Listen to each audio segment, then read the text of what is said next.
საღამოშიდობისას მადლობთ რომ გვიყურებთ. არჩევნებამდე რამდენიმე დღით ადრე საქართველოში მასიური დაპატიმრებები დაიწყო. იჭერენ ქართული ოცნების წევრებს, კომისიის წევრებს, უბრალოდ აქტივისტებს. მიზეზი პრაქტიკულად ყოველთვის ერთი და იგივეა: პოლიციისთვის წინააღმდეგობა ან პოლიციის შეურაცხყოფა. ზოგადად რას იმსახურებს ქართული პოლიცია იმ კადრების შემდეგ, რასაც ჩვენ გასული კვირის განმავლობაში ვუყურებთ, რთული სათქმელია. შესაძლოა პოლიციის შეურაცხყოფა ამ შემთხვევაში გამართლებულიც კი იყოს.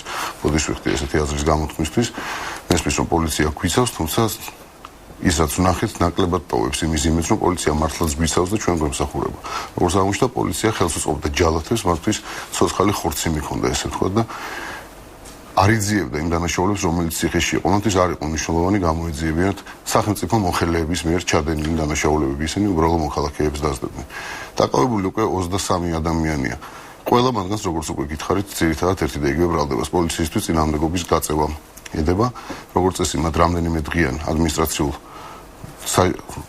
აკვეთას უფარდებენ, ჯარიმები 200 ლარი, 400 ლარი დაახლოებით ესეთ რანგში, ეს ჯარიმებს უწევენ მათ და ესე მიდის ეს საქმე. ყოველდღიურად ისმის ამის შესახებ. ხდება თავდასხმები ოპოზიციური ძალების აქტივისტებზე, მათ თავებს უტეხავენ და ასე შემდეგ. ძალიან სამწუხარო რეალობა შეგვექმნა ერთი სიტყვით. პრაქტიკულ არჩევაში დავიძლება, რომ ქართული პოლიცია აპირებს დააკავოს ყველა, ვინც კი ოპოზიციის მხარდამჭერია, იმისთვის, რომ არჩევნებში მათ უბრალოდ ხმის მიცემა ვერ შეძლო. რა ხდება წინასაარჩევნო? წინასაარჩევნო პროცესების მკვლევარი ნინა ხატისკაცი მატრიცაში.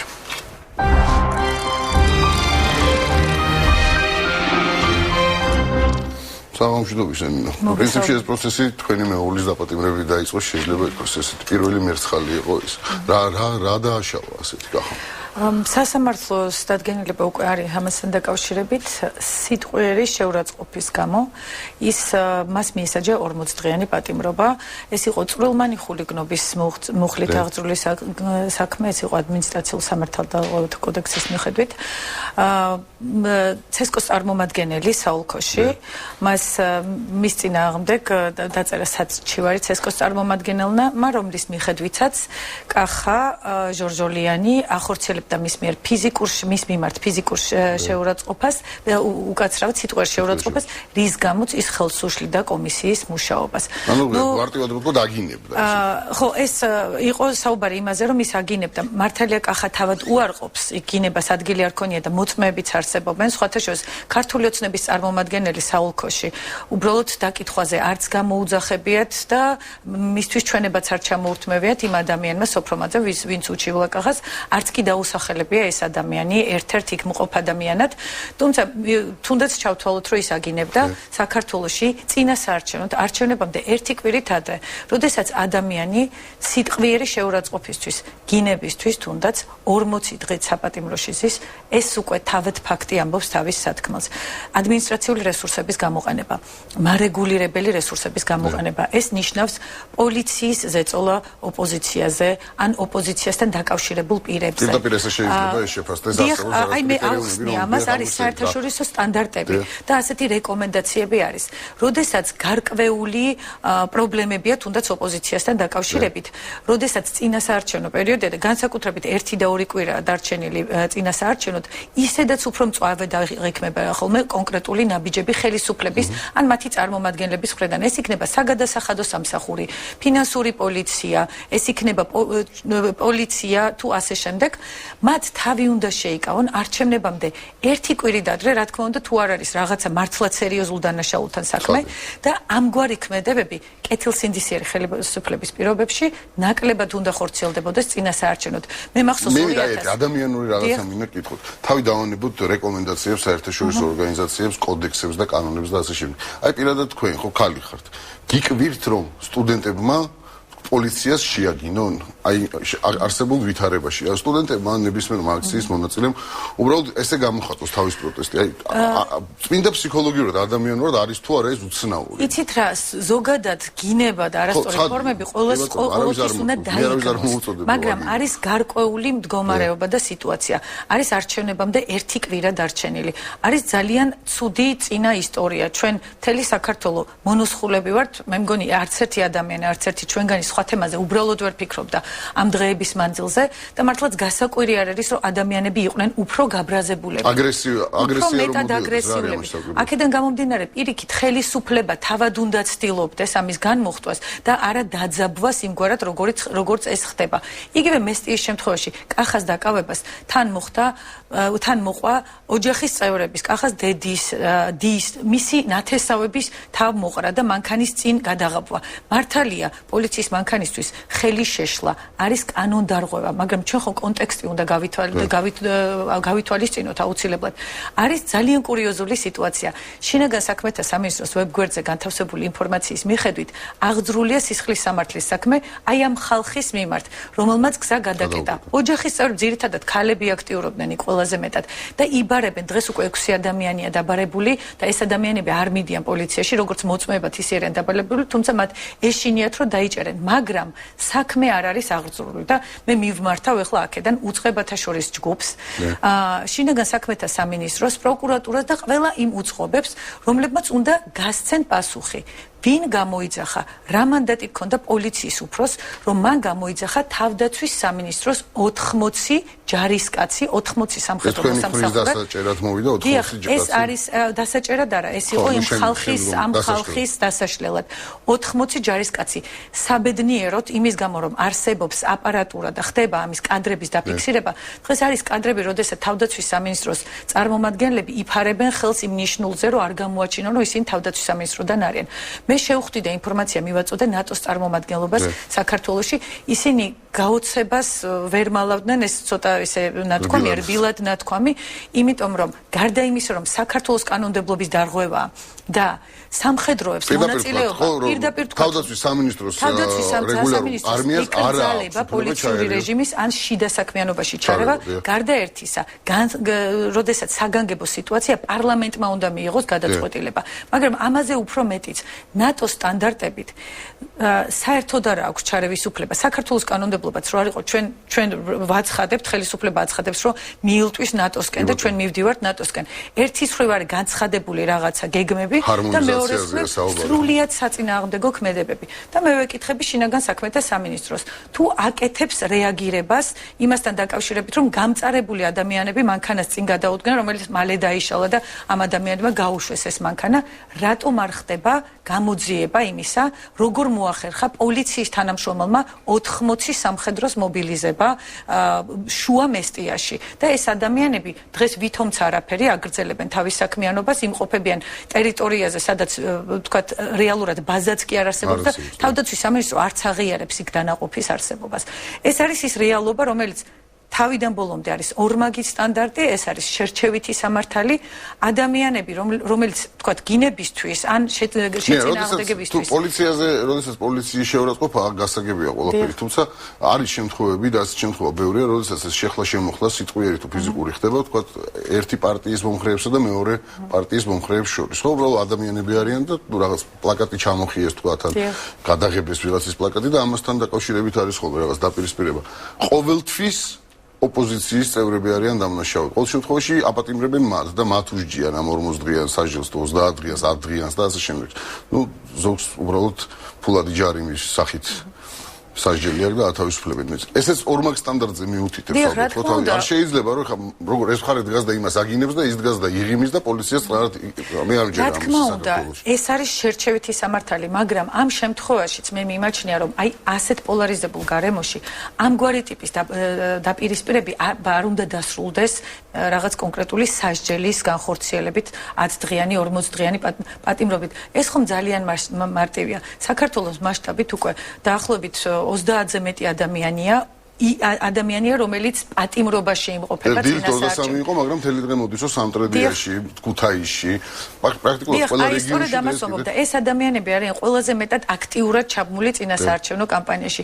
ამ ადამიანების დაპატიმრება ერთის მხრივ პრობლემას უქმნის ოპოზიციის წარმომადგენლებისთვის და ოპოზიციური პარტიებისთვის წინასაარჩევნო კამპანიის ეფექტურად წარმოებას, მაგრამ მე მეორე კითხვა უფრო მაწუხებს და მიკვირს.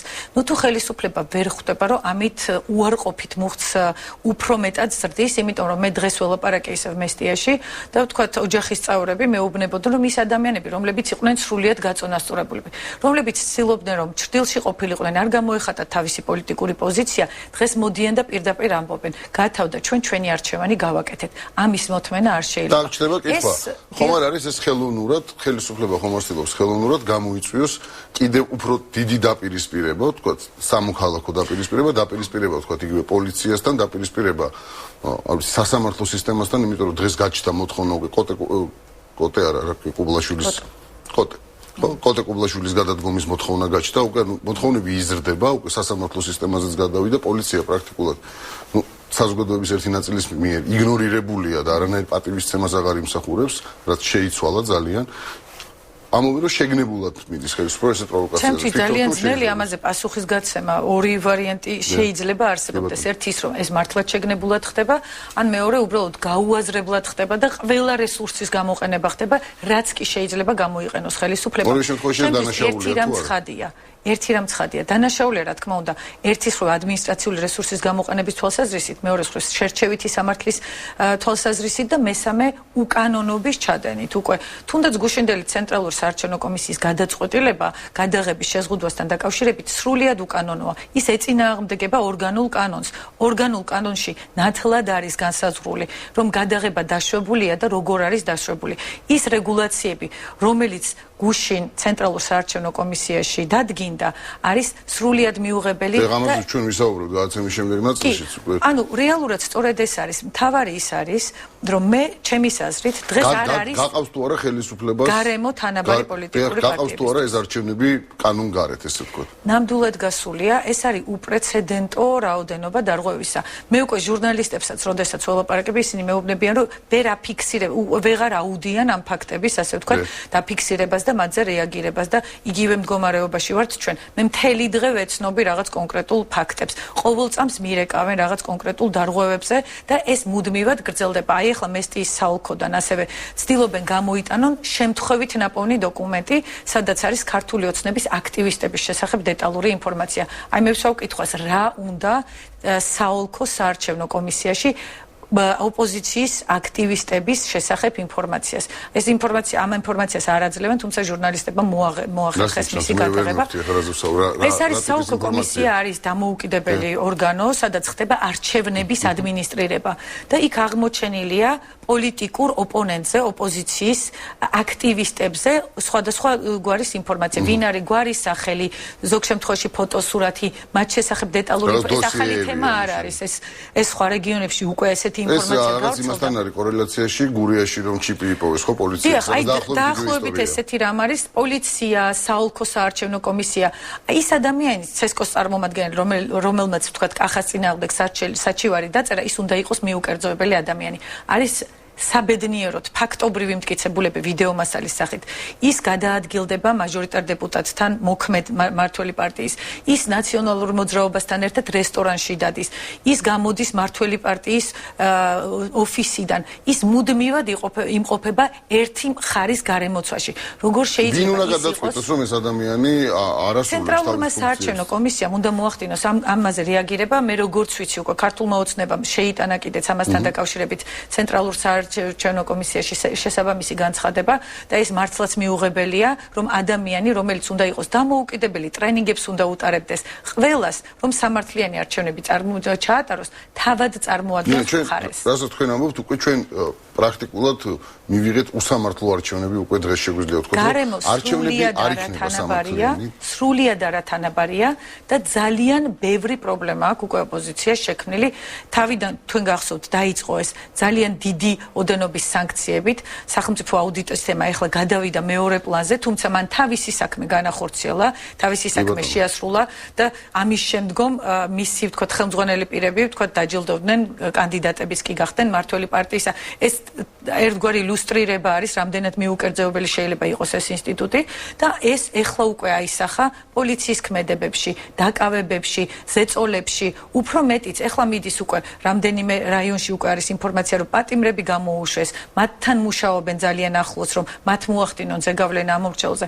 მე შემიძლია ვთქვა, რომ ყველა ტიპის რესურსი არის გამოყენებული მართველი პარტიის მხრიდან. რა თქმა უნდა, არის აქ აუცილებლად უნდა ვთქვათ, მსგავსი ვთქვათ რაღაც ფაქტები, რომ ოპოზიცია ცდილობს ზეგავლენა მოახდინოს ადამიანებზე, მაგრამ მე ადამიანურად და დამოუკიდებელი ვთქვათ არბიტრის თვალსაწიერით, როდესაც ვხედავ, რომ ხელისუფლება არანაირ რესურსს არ ზოგავს იმისათვის, რომ არჩევნების სამართლიანობა სრულიად დაშალოს და არათანაბარი პირობებში ჩააყენოს პოლიტიკური პარტიები, აღარ მიკვირს უკვე, არ მიკვირს. შესაძლოა და მართლაც შესაძლოა იყოს ფაქტები, რომ ოპოზიცია იყენებდეს რესურსებს, მაგრამ ხელისუფლების პარტიისგან განსხვავებით, რომელსაც აქ მხოლოდ შესაძლოა ფულადი რესურსი კონდეს, ხელისუფლებას გაცილებით დიდი რესურსი გააჩნია და ბერკეტი გააჩნია იმისათვის, რომ სამართლიანობას შეუქმნას პრობლემას. ეს რესურსი ყველა მხრიდან გამოყენებული. სხვა მიზნებისთვის იყენებს აბსოლუტურად. ძალიან დიდი მადლობა ნინა ხატისკაცი, საარჩევნო გარემოს მკვლევარი იყო, მაესტროს უკაცრავად მატრიცის სტომარი. გადაცემის შემდეგ ნაწილში ვისაუბრებთ CSKO-ს გადაწყვეტილებაზე, რომელსაც მედია აპროტესტებს. 8 პუნქტიანი გადაწყვეტილება პრაქტიკულად განსაზღვრავს წესებს, რომლითაც მედიამ უნდა იმოქმედოს არჩევნების დღეს, როგორ უნდა გადაიღონ და რა უნდა გადაიღონ. მედიის წარმომადგენლებს ეს წესები არ მოწონთ. რეგიონული მედიის ასოციაციის თავმჯდომარე ია მამალაძე იქნება მატრიცის სტომარი, დაგველოდოთ.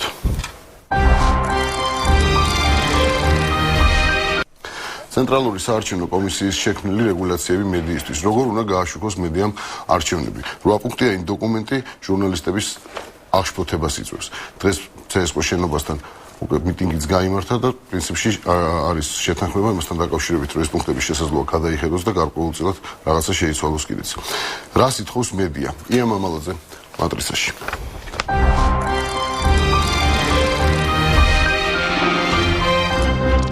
საღამოშვიდობისა, მადლობა მოსვლისთვის. სანამ ამ პუნქტებზე ვისაუბრებთ, მინდა კითხოთ იმ ვიდეოზე, რომელიც სულ ცოტა ხნის წინ რუსთავი ორმა აჩვენა. პრინციპში ეს ძირითადად მაინც ჟურნალისტებზე, თავისთავად მოქალაქეებზე, მაგრამ ჟურნალისტებისთვის არის განკუთვნილი, რომ ჩვენ ვნახოთ როგორ მუშაობს ნამდვილი კარგი პრესა, როგორ ეძებს მასალებს, როგორ გვაბრუნებენ წარსულში. რა შთაბეჭდილებად დაგჭირთ იმის მერე, რაც ამას უყურებთ? მოდით მე ვიქნები წამყვანი და თქვენ რა გაიგეთ ამ ვიდეოდან ახალი?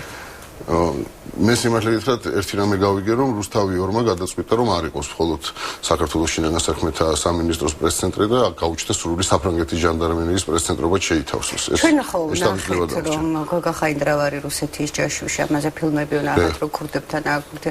ახალი ამაში არაფერი არ იყო და მე მაინტერესებს, რომ გოგა ხაინდრავა თუნდაც დაუშვათ, რომ მე არ ვიცი, შეხვდა თუ არა რაღაც კრიმინალური წარსულის მქონე ადამიანებს. ეს გადაწონეს იმას, რომ სახელმწიფო, რომლის იმედი მაქვს, რომ ჩემ უფლებებს დაიცავს, თუნდაც პატიმარი თუ იქნები ამ შემთხვევაში, თუ კი მაწამებს, ეს უფრო მნიშვნელოვანია, თუ ის რომ ვიღაც მოქალაქე, გოგა ხაინდრავა, ერთ-ერთი რიგითი მოქალაქე, საფრანგეთში შეხვდა თავის ნაცნობებს ან უცნობებს და რა იყო მისი მიზანი. გოგა ხაინდრავა რომ გეგმავდეს და უშუალოდ და დავეყრდნოთ ამ ვერსიას და დავიჯეროთ. გეგმავს რაღაც აქ შორს მიმავალი მიზნები და ხვდება ვიღაცას. ის აპირებს ხელისუფლებაში მოსვლას, ხომ? მე ამას მერე განვიხილავ, მე ამ წუთში მაინტერესებს ის ხელისუფლება, რომელიც მე ავირჩიე, რომელსაც მე ვარჩენ, რომელსაც უხდი გადასახადებს და რომელიც ჩემს ხარჯზე ცხოვრობს ძალიან კარგად. მე მისი ქმედება მაინტერესებს. ძალიან კარგად. ძალიან კარგად მისი ქმედება მაინტერესებს. მედიის როლი ზუსტად იმაშია, რომ პირველ რიგში აკონტროლოს ხელისუფლება რაში ხარჯავს ფულს, როგორ მუშაობს, არის თუ არა ღირსი იმისი, რომ მან გაახანგრძილოს თავისი ასე ვთქვათ ლეგიტიმაცია, ესაა ჩემთვის მნიშვნელოვანი. შემდეგ თუ კი ხელისუფლება შეიცვლება, მე დარწმუნებული ვარ, ამას მე უკვე ძალიან ბევრჯერ ხვდები ამას ჩემი ასაკიდან გამომდინარე, ხელისუფლების ცვლილებების მოწმე გავხდი. მე ისევე იმ რანგში დავრჩები ხელისუფლების მაკონტროლებლად და ხელისუფლება ექნება ჩემი პირველი ობიექტი კონტროლის. ის შეიცვლება თუ კი ღმერთი ინებებს და ცოცხალი ვიქნები, კიდე ახალი ხელისუფლების და ასე შემდეგ. კარგი, ხელისუფლების შეცვლის გზა არის არჩევნები. არჩევნები უნდა იყოს სამართლიანი, მოდი ბანალური ტრუიზმებით ვისაუბროთ, ხო? არჩევნები რო იყოს სამართლიანი, ამ არჩევნებს უნდა, წინასაარჩევნო გარემოზე აღარ ვსაუბრობთ, გასაგებია რაც ხდება, მაგრამ თუნდაც არჩევნების დღეს უნდა იყოს დამკვირვებლები. მათ შორის, მედია ერთ-ერთი მნიშვნელოვანია. 8 პუნქტიანი დოკუმენტია, ესეთი დოკუმენტია, რომელიც CSKO მოამზადა. რა არ მოგწონთ ამ დოკუმენტში? CSKO ამბობს, რომ ეს არის, დემოკრატიის ჭეშმარიტი ნიმუში. მე იურისტი არ გახლავართ და სხვათა შორის არც უფრთხი იმ სიტყვებს იურიდიული ტერმინოლოგია რაღაც ისეთია ცოტა ფაქიზად უნდა მოყრობა. თქვენ ბრძანეთ რომ არჩევნები უნდა იყოს სამართლიანი. მე ვთვლი რომ ამ შემთხვევაში ჩვენ უკვე სამართლიანობაზე პრეტენზია აღარ უნდა გქონდეს. მე მინდა ვისურვებდი და ამისთვის ვიბრძვი უკვე რომ არჩევნები იყოს ლეგიტიმური. იმიტომ რომ იმ ქმედებებით, რასაც ჩვენ ამ ბოლო დღეებში ვხედავთ, უკვე პრაქტიკულად ჩემი აზრით ლეგიტიმაციის საკითხი დგება, რადგანაც ბოლო 2 დღის განმავლობაში მე გავხდი მოწმე როგორ ხდება CSGO, როგორ ითავსებს პოლიტიკური დაკვეთის შესრულებს. აღარ მეშინი ამ სიტყვების თქმის, რასაც მე წუხელის უყურე და წუხელის საღამოთი წუხელის წინღამით. მე ამის თქმის საფუძველი უკვე მაქვს პოლიტიკური დაკვეთის გამო ის აჭარბებს თავისუფლებამოსილებას ის ხდება უკვე პარლამენტი რადგანაც მან შეცვალა მუხლი ძალიან მნიშვნელოვანი კანონის ესაა ორგანული კანონი და ესაა მაღალი ლეგიტიმაციის კანონი და მისი პუნქტი შეცვალა და პირველი დადგენილების პროექტი თუ კი გინახავთ იქ პირდაპირ იყო ჩაწერილი ამგვარი რამ მე იმას განგებოთ ვინახავ იმიტომ რომ ეს ძალიან კარგი დოკუმენტი რომელიც ამომავლოდ გამოგვადგება ვაჩვენოთ შვილებს რომ ამგვარი დოკუმენტების მიღებაც კი ხდებოდა და საქართველოში ცდილობა ყოველ შემთხვევაში იქ იყო ნათქვამი რომ კენჭისყრის პროცესის მთელ მანძილზე პირველი ამომრჩევლიდან დათვლის ჩათვლით ფოტო-ვიდეო გადაღება ითვლება კენჭისყრის პროცედურების ხელშეშლად მსგავსი ფორმულირება არ მგონია რომელიმე კანონმდებლობაში სადმე საარჩევნოში იტოს და ამას მოყვებოდა მე კიდე განმარტებები რატო ითვლება ეს ხელშეშლა რატომ ითვლება აი რა ახსნა ქონდა როცა ჩვენ სრულიად შემთხვევით მე მინდა უთხრა ძალიან დიდი მადლობა კოალიცია არჩევნის თავისუფლებისთვის წარმომადგენლებს რომლებმაც სრულიად შემთხვევით გაიგეს ეს ინფორმაცია და ჩვენ კვირას აღამოს ესეც საინტერესო მომენტია რომ კვირას ღამით ხამის 6 საათზე, საღამოს 6 საათზე CSGO-ს ხდომა გაიმართათ მხოლოდ იმისთვის, დასი დაჩქარებული წესით, რომ მათ მიიღოთ ეს დადგენილება და იქ 5-6 ადამიანის მისვლა, ზოგი საშინაო პოსტებშიც კი იყო გამოწყობილი, განაპირობა ის, რომ ჯერ გადაიდოს ხდომა, შემდეგ ჩვენ 3 ადამიანი შევხვდით ბატონ ზურაბ ხარატიშვილს, მე იმედი მქონდა ურთიერთობები ჩემთვის მნიშვნელოვანია და მე ვთვლიდი რომ მას ჰქონდა შესწევდა ამის ძალა რომ რაღაც გარკვეულწილად უფრო მეტად ღირსეულად წარმოჩენილიყო ის დაგვთანხმდა შეხვედრაში და შევხვდით მეორე დღეს 12 საათზე წარმოვიდგინეთ ჩვენი არგუმენტები ვინც კი ესწრებოდა ამ შეხვედრას ყველა მედია საშუალება ყველა არასამთავრობო სექტორის წარმომადგენელი იყო ერთ აზრზე რომ ამ რეგულაციების შემოღება უბრალოდ იყო აბსოლუტურად ყველასთვის მიუღებელი და პირველ რიგში CSGO-ს იყო ძალიან მტკივნეული დარტყმა იქნებოდა მისი ესე ვთქვათ ნორმების ამაღლებისთვის. CSGO აკეთ იღებს დადგენილებას რომელიც მას თვითონვე არ აწყობს. ფაქტობრივად მანდ მივედით კიდე მაგას ურთიერთპატივისცემა თუნდობას იმსახურებს და ესაა მათი მესიჯი ხო? ამ შემთხვევაში სულ მცირე საკუთარი მოქალაქეების, NGO სექტორის, მედიის წარმომადგენლების მოსმენა მაინც მე მგონი ურთიერთპატივისცემას ნიშნავს.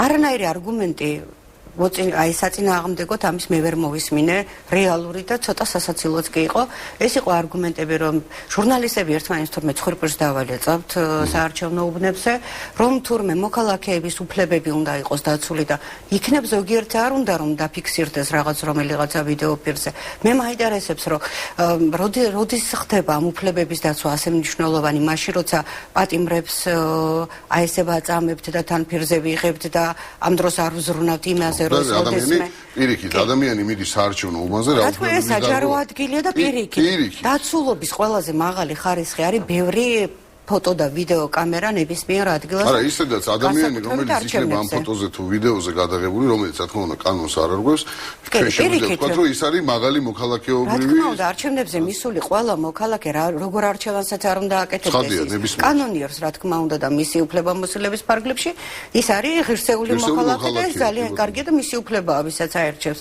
ამგვარი არგუმენტები იყო რაც აბსოლუტურად მიუღებელია შემდეგ დაინიშნა ხდომა 7 საათზე იქაც მივედით მე მომეცა საშუალება რომ მიმემართეს კომისიის წევრებისთვის და მე ვფიქრობ რომ ყველა იმ არგუმენტზე ვილაპარაკე რომელიც მნიშვნელოვანია მე ვთხოვე კომისიის წევრებს დაეხსახელებინათ რაც კი პრაქტიკა არსებობს საქართველოში არჩევნების თავისუფალი არჩევნების ასე ვთქვათ რომ დაესახელებინათ თუნდაც ერთი ფაქტი როდესაც მედიას რაღაც ქონდა მედიის მიმართ პრეტენზია ან ამომრჩეველს ან მსგავსი ფაქტი მოხდა ამგვარი ფაქტი ვერ დაასახელეს ამაგეროთ მე ასეულობით ფაქტი მაქვს როდესაც სწორედ ვიდეო და ფოტო ობიექტივის ყოფნამ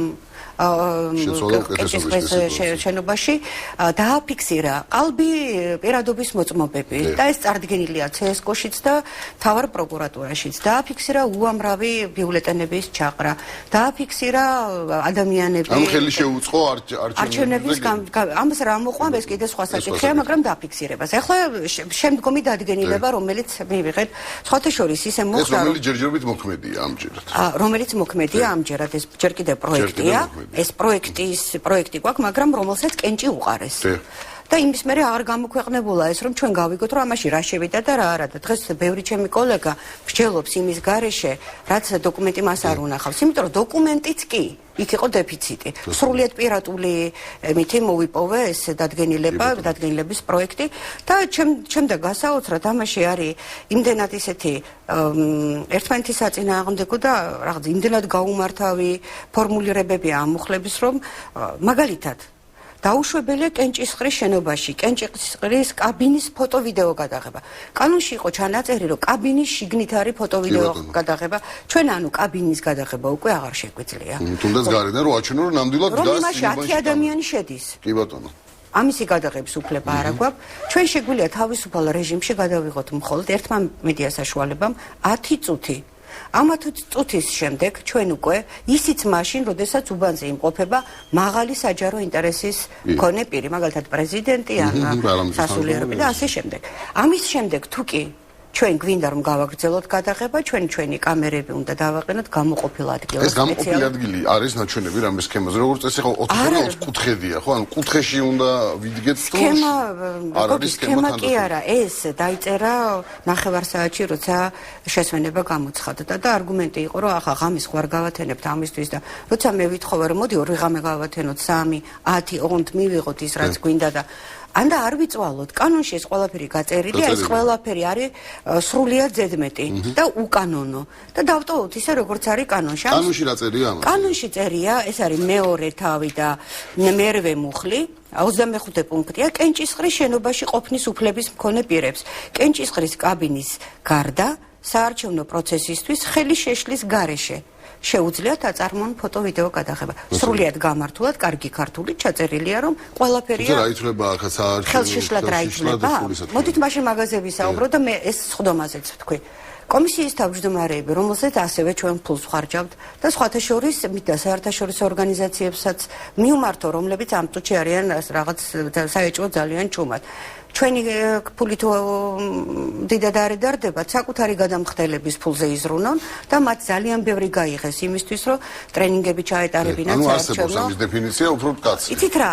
ჩვენ მქონდა შემთხვევა, როდესაც კამერა მაგალითად მიდიოდა ძალიან ახლოს კომისიის წევრთან. კომისიის თავმჯდომარე წევრები მიუთითებენ, რომ ეს არის ხელი შეშლა და აფრთხილებენ. თუ კი ის არ გაიმეორებს ამ პრეცედენტს, იღებს გადაწყვეტილებას, რომ ის ტოვებს უბანს. ჩვენ რატომ არ ვენდობთ CSKO, რატომ არ ენდობა თავისივე, ასე ვთქვათ, თანამშრომლებს და რატომ ართმევს ყველას ლეგიტიმურ უფლებას, რომ იმოქმედოს ისე, როგორც არის საჭირო და როგორც სიტუაცია უკარნახებს. მეორე საკითხი, 3 მეტრი. დავდექით მოკლედ ერთი სიტყვით. მინიმალური მანძილი ნებისმიერი პირისთვის ფოტო-ვიდეო გადასაღებად უნდა იყოს არანაკლებ 3 მეტრით დაშორებული გადაღების სუბიექტი და ობიექტი. აი ახლა მითხარით, ხო ვართ ნამყოფი არა? ხმა მაინც მიგვიცია, შევდივართ. არის ნაკადის რეგულაციას ვინც აკეთებს იქედან 3 მეტრი? მე მივდივართ რეგისტრატორთან, იქედან 3 მეტრი? ხო, სადაც რასაც ვიღებთ? იქედან 3 მეტრი, კომისიის თავმჯდომარიდან, კაბინიდან 3, ეს 3 მეტრი სად არის? ჩვენ ვნახეთ პრეზიდენტის ადმინისტრაციამ, როცა მიგვითითა, რომ უნდა პრეს ზონა იყოს გამოყოფილი და იქ უნდა ვიდგეთ. ეს არის ადგილები, საიდანაც არაფერი არ ჩანს. მეორე საკითხი, დავაყენეთ ჩვენ ამ გამოყოფილ ადგილას კამერა, ვმუშაობ და იქიდან გამოსვლის უფლება არ აქვს, ხომ? და 5 ჩანს. ამაში მითითებულია 5 უნდა ჩანდეს. როგორ წარმოგიდგენიათ უცხოა სცენა, რომ ვიღაცა ჯანღონიანი ადამიანი ეფარება კამერას და ამ დროს 5 კაცი 6 მიდის და ანდა 1 და 10 ბიულეტენს ყრის? ან ამ დროს შედის კაბინაში უამრავი ხალხი. პრეცედენტი ხდება, რომელსაც დაფიქსირება ჭირდება. ამ დროს როგორ ვიქცევით? თუ კი ჩვენ ამაში პირდაპირ წერია, თუ კი ჩვენ კენჭისყრის შენობაში კამერით გადავადგილდებით, ან დავტოვებთ კენჭისყრის შენობას, ჩვენ გვერთმევა უკან დაბრუნების უფლება. არა, უკან დაბრუნების უფლება არ გვერთმევა. უკან შეგვიძლია შემოვიდეთ, მაგრამ ფოტო-ვიდეო გადაღების წარმოების უფლება გვერთმევა. მინდა აი მაინტერესებს, ბევრი მაყურებელი ყავს და ვიცით, რომ რეგიონებშიც უყურებენ. თბილისის გარეთ, შეიძლება თბილისშიც. რამდენ საარჩევნო უბანზე არის სველი წერტილები შენობაში? როგორ ფიქრობთ, პრაქტიკულად? ძალიან ცოტა. როგორ შეიძლება ჟურნალისტები, ოპერატორები არიან თუ არა ადამიანები, მათ ჭირდება თუ არა ან ჭამა, ან კასეტის გადაწოდება, ან ინტერვიუს ჩაწერა ავიღოთ თუნდაც. წერია რომ ინტერვიუს ჩაწერა თქვენ შეგიძლიათ მარტო გარეთ. თუ კი გავედით და მე ფოტო-ვიდეო გადაღების უფლება დავკარგეს, როგორ პრაქტიკულად ყველა უბანზე ორი ჯგუფი უნდა გაუშვა, აქედან ერთი უნდა იყოს ძალიან გამძლე, არც საფერფარეშოში უნდა მოვუდეს. ერთი ჯგუფი და ორი არ გეყოფათ, იმიტომ რომ თუ კი ჩვენ დავინახეთ, რომ აგერ ამორჩეველი ამბობს, რომ მას არ მისცეს ბიულეტენი ბეჭედას. ორი მინიმალურია, მოდი ესე ვთქვათ, რომელიც არა, რამდენსაც ჩვენ კომენტარს ჩავწერთ, ან ჯერთ ვინასხვავებს ეს კომენტარია თუ ინტერვიუ. რამდენ კომენტარსაც ჩავწერთ, იმდენი ჯგუფი გვჭირდება, იმიტომ რომ შიგნით რო შევა, იმას უკვე აღარ ექნება იქიდან გამოსულს. ანუ სრული ეს თუ კი იმისთვის არის, რომ რეგულაცია უნდა მოხდეს და ზუსტად ხელშეშლა რა არის და რეგულირდეს. ეს სწორედ ეს არის ხელშეშლა და ამით არაფერი არ რეგულირდება. და ერთი კიდე საკითხი, ეს ძალიან მნიშვნელოვანია, დღეს ვრცელდება ინფორმაცია, რომ ფარული ჩანაწერი დასაშვებია. ამ დადგენილებაში ფარულ ჩანაწერზე არაფერი არ წერიათ, თუმცა წინა დადგენილებაში იყო, რომ კატეგორიულად არის აკრძალული ფარული ჩანაწერის გაკეთება. მე როცა ვიკითხე, თუმცა როცა ზეპირად ეს ჩაიკითხეს, იქ ამაზე ლაპარაკი იყო, რომ ფარული ჩანაწერი ისევ აკრძალული. როცა ვიკითხე, რომ დადგენილების პროექტს, რომელსაც ამ წუთში 9 კაცმა მხარი დაუჭირა, ხო? 9 წევრმა. ამაში ეს პუნქტი რატომ არ არის? ამაზე პასუხი მივიღე, რომ ისინი ამას სხდომის უქმში ჩაწერენ და შემდეგ შეიტანენ ამ, ანუ ჩვენ და ეს დადგენილებაც არ ვიცით რა არის. ესე იგი, კარგი, რა იქნება ხვალ? შევთანხმდით, რომ ხვალ იქნება შეხვედრა 12 საათზე, ეს შეთანხმება მაინც თუ შედგა და ამ აქციის დროს ვიმყოფებოდი ერთ-ერთ საერთაშორისო ორგანიზაციაში შეხვედრაზე, სადაც ამის შესახებ საუბრობდი, ზუსტად არ მქონდა შესაძლებლობა. სხვათა შორის წამოსვლის წინ ნახე ინფორმაცია, თითქოს შედგა მოლაპარაკება იმაზე, რომ რაღაც პუნქტები გადაიხედება, მე გადავამოწმე მაშინვე, ბატონი ლაშატოღუში იყო შესული და ამის მსგავსი არაფერი არ ხდება, უბრალოდ დღეს 7 საათამდე კომისია იმსჯელებს, შეხვდება თუ არა ხვალ გაზეთების რედაქტორებს. ეს იმდენად დიდი პოლიტიკური წნეხის ქვეშ მიდიოდა მე ამ პროცესებს, როცა უყურებდი, იგივე ქრისტიან-დემოკრატიული პარტიის წარმომადგენელს სულაც არ სურდა ალბათ ყოფილიყო იმ მდგომარეობაში და მხარი დაეჭერა ამ პროექტისთვის, მაგრამ არ ვიცი ეს რა წნეხია და რა ხდება შიგნიდან, მაგრამ ფაქტია, რომ ოპოზიციური პარტიის წარმომადგენელი თუნდაც ნომინალურად არ ვიცი, ესწრებოდნენ იქ მხარდამჭერები აღმოჩნდნენ ამ პროექტის, სულ ერთი ხმა ჭირდებოდა იმისთვის, რომ საქართველოში თუნდაც ფორმალურად მაინც შენარჩუნებულიყო კოდექსი საარჩევნო და მედიას რეგულირება არ დაწესებოდა. რამდენი წელიც არ უნდა გავიდეს. ყოველთვის ეს თარიღი იქნება მედიისთვის მნიშვნელოვანი. როცა ჩვენ ვისთანაც არ უნდა ვისაუბროთ ამ თემებზე. ყოველთვის ვიტყვით, რომ აი ამ დღეს, აი ამ სხდომაზე, აი ამ ადამიანებმა მხარი დაუჭირეს, რომ სადამკვირვებლო მისია, რა თქმა უნდა, და მედია დარეგულირებულიყო და თუნდაც ასე აბსოლუტურად საქართველოში. არამედ მათი გადაწყვეტილებით. ეს იყო კერძო გადაწყვეტილება, ვერ დააბრალებენ ვერც პარლამენტს, ვერც ვერავის, ესა მათი ერთი ხელის აწევა და არაწევა წყვეტ და ამ შემთხვევაში ამ მნიშვნელოვან საქმეს და ეს ასე არ მოხდა. ძალიან დიდი მადლობა ია მამულაძე, რეგიონული მედიის ასოციაციის ხელმძღვანელი იყო. მატრიცის სტუმარი, გადაცემის შემდეგ ნაწილში ფილოლოგი თამაზ ყემალაძე, რეკლამის შემდეგ.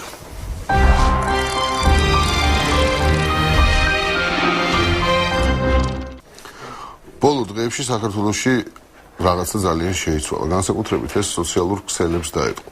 პრინციპში ყველა ეგრეთ წოდებული პოსტი რაღაც უწმაწურ სიტყვებს შეიცავს და ამას აღარავინ აღარ ერიდება, აღარც კაცები და აღარც ქალები, რაოდენ გასაკვირველი არ უნდა იყოს. უწმაწური პლაკატები არის გამოფენილი, უწმაწურს გულისხმობ, უწმაწური სიტყვების შემცველი პლაკატები არის გამოფენილი დედაქალაქის ქუჩებში. ძირითადად, რა თქმა უნდა, გინების ობიექტი ხელისუფლებაა. ფილოლოგი თამაზ ყემალაძე არის ჩვენი სტუმარი, რა შეიცვალა საზოგადოებაში ამ რამდენიმე დღის განმავლობაში.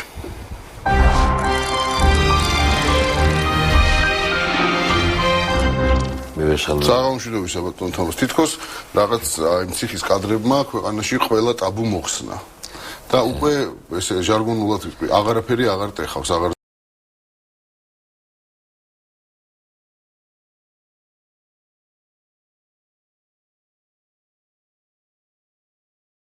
საქმე იმაში არ არის ეთანხმები თუ არ ეთანხმები. უბრალოდ რაღაცა შეიცვალა ხო ქვეყანაში და ძალიან მნიშვნელოვნად შეიცვალა.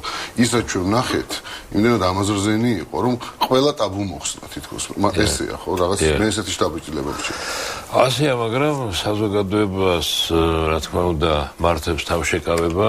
თქვენ შეიკავეთ, რომ ნახეთ არ წამოგხსნათ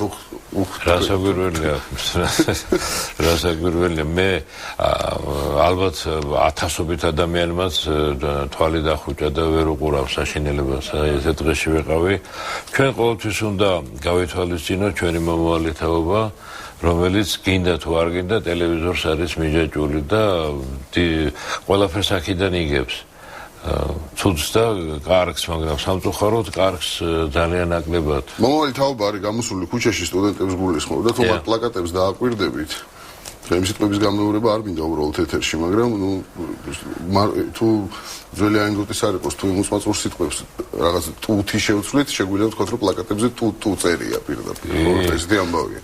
მეწუხელი ვიყავი იქ ფილარმონიასთან, გავიცანე რამდენიმე სტუდენტი არ დამოვიწყდება ერთი სტუდენტი ისეთი სახელი და გვარი ჰქონდა თანაც ლუკა ჯოხაძე რაღაც ისეთი რაღაც პატარა სიფრიფანა ბიჭი იყო და დამანგრეველ ენერგიას ავლენდა მე ვთხარი დაწყნარდი შვილი არაფერი არ ხდება და სასიამოვნოა ის რომ არ გადადიან წრეს და არ არღვევენ წესრიგს და ოღონდ აი გარდა იმისა რომ საქართველოს უყვარდა გარდა იმისა რომ აღშფოთებულები არიან რაც მოხდა ну ალბათ დაკონკრეტდებიან უფრო სწორედ რა უნდა თავსაცხადებენ აპოლიტიკურებად რაღაცა აქეთ თავისებური ის არის რა თქმა უნდა სტუდენტური აღდგინება არის ჩვენ დიდი პატივი უნდა ვსცეთ ამას და ვიღაცები დაიჭირეს მე არც კი ვიცი სახელი და გვარები მისი თუ ეს სპეციალურად კეთდება რომ ბავშვები ჩვენი მოზარდები გაანერვიულონ და კიდევ უფრო ააზვირთონ ეს ყველაფერი და რაღაცა მოხდეს მაშინ ეს სცენარი ზემოდან სხვანაირად მიმდინარეობს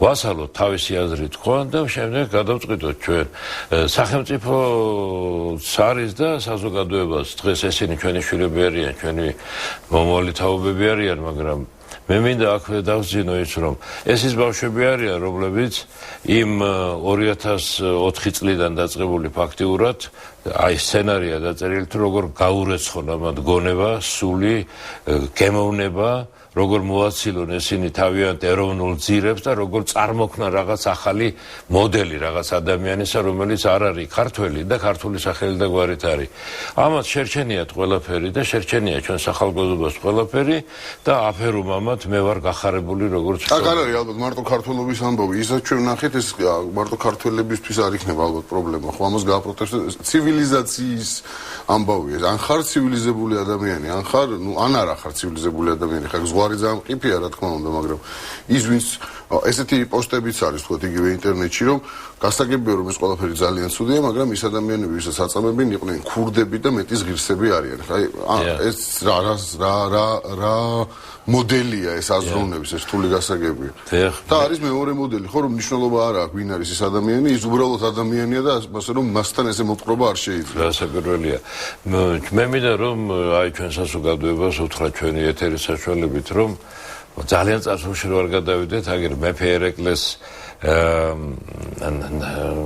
წიგნებში არის დაფიქსირებული ფაქტი ბრძანება გამოსცა სპეციალურად რომ ვინცაო სახელდარსო ცხოველსო პირუცხო საერთოდ უშვერი სიტყვით აგინებდეს და სცემდეს შეუბრალებლად მოეჭრას ყური და ასეთი ბრძანებები არის აი ესეთი რაღაცა ნუ შეიძლება ეს მეორე უკიდურესობაში ვარდები ჩვენ მაგრამ პირუტყვის იმაზე აქ ლაპარაკი გინებოდა შეგაიკაცო ადამიანი ეს ღვთისშვილი ეს უბედური რას უშვები იქ რო შემოვიდა მთლიანობაში ისე იქ ვინც არის იქიდან ნორმალური როგორ გამოვა ჩვენ ერთი ფაქტით ვარც ყველანი უკვე დაავადებული აი ჩვენი ფსიქიკა არ არის ნორმალური დღეს არა ეს ბავშვებიც იმიტომ არიან ასეთი ეგზალტირებულები და ეს პირუტყვებზე გამახსენდა ილია ჭავჭავაძესაც გიორგი ხო თანამთქმულში მაგით გვაცნობს მის ადამიანობას ხო ერთ-ერთი პირველი ეპიზოდია როდესაც მოსამსახურეს მოჯამაგირეს ძინავს და ეს კამეჩები ოთარაშვილის ყმას ეს მაგითი გვაცნობს გიორგი როგორი ადამიანია ამით შემოყავს პერსონაჟი ხო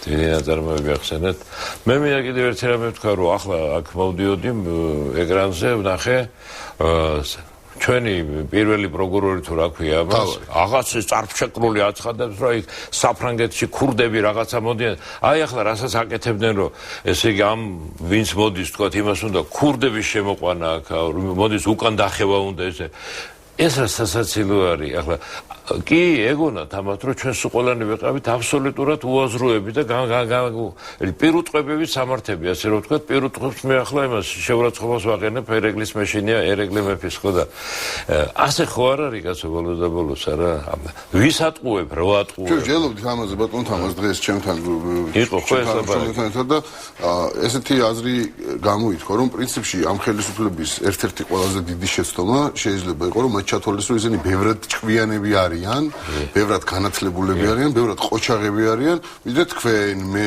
ვიღაც ჩვეულებრივი ადამიანები, რიგითი მოქალაქეები ამ ქვეყანაში ჩათვალეს რომ ისინი მაღალ ინტელექტუალური ტიპები არიან, ესე ვთქვათ და ყველა დანარჩენი დაბალ ინტელექტუალურია. თუმცა ეხლა დღეს, როდესაც თქვა სოციალურ ქსელებში კამათს ვადევნებ თვალს, ხო, მომხრეებსა და არამომხრეებს შორის, ხო? ჩანს რომ ხა ესეთი დიდი ინტელექტუალური სხვაობაც არ არის. ყველა დაახლოებით ერთნაირები ვართ. მიუხედავად იმისა, მინისტრი ხარ თუ თქვა მე შეხტე, ამის განსხვავება არ არის, ხო? ხა არ არის ეს მე-10 საუკუნე რომ რაღაც პრივილეგირებული წრეები ძალიან განათლებულები იყვნენ და დანარჩენები იყვნენ ბნელები და გაუნათლებლები. ესე აღარ არის ეს საქმე.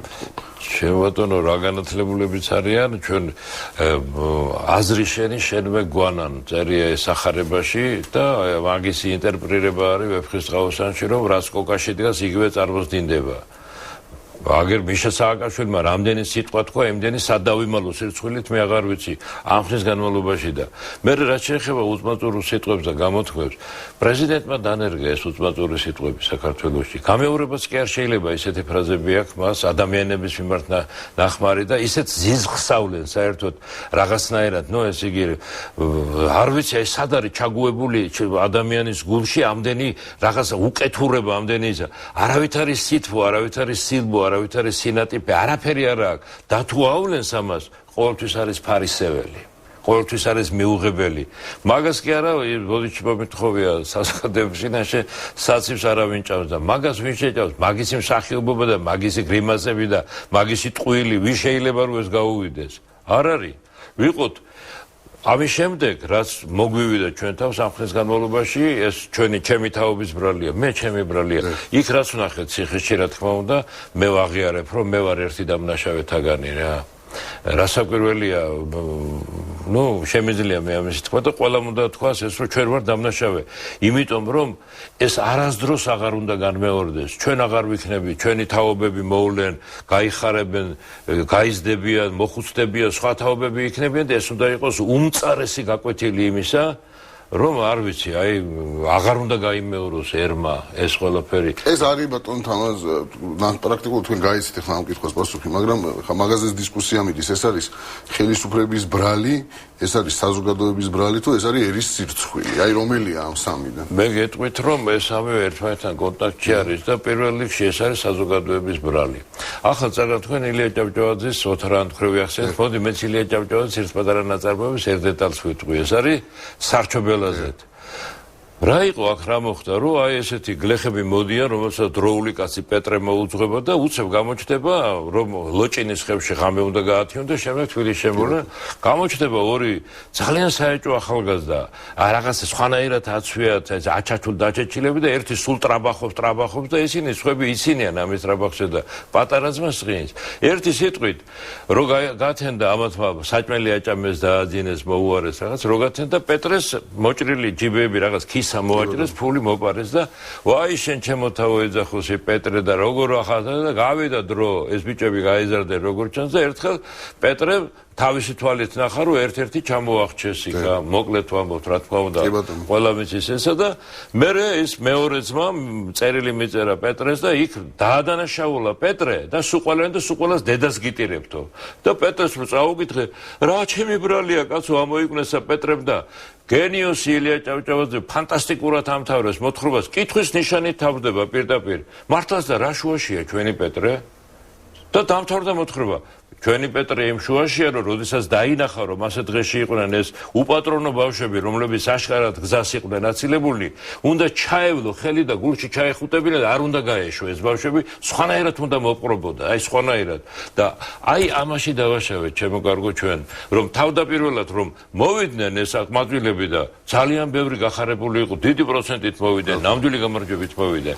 იმის შემდეგ რომ დაიწყეს უნივერსიტეტების დანგრევა, ეკლესიის შეურაცხყოფა, იმის შემდეგ რომ დაიწყეს ყოველგვარი რაც კი იყო ჩვენი საზოგადოებრივი ცხოვრების გარდაქმნა და ვითომ ახლის სამოსვლა, ეს სულთა მასონური წესია. მე მასონებს კი არ ვაძაგებ, კაცო. მასონი იყო მოცარტი და მასონები, რო ჩამოთვალო, საწაგიყვა.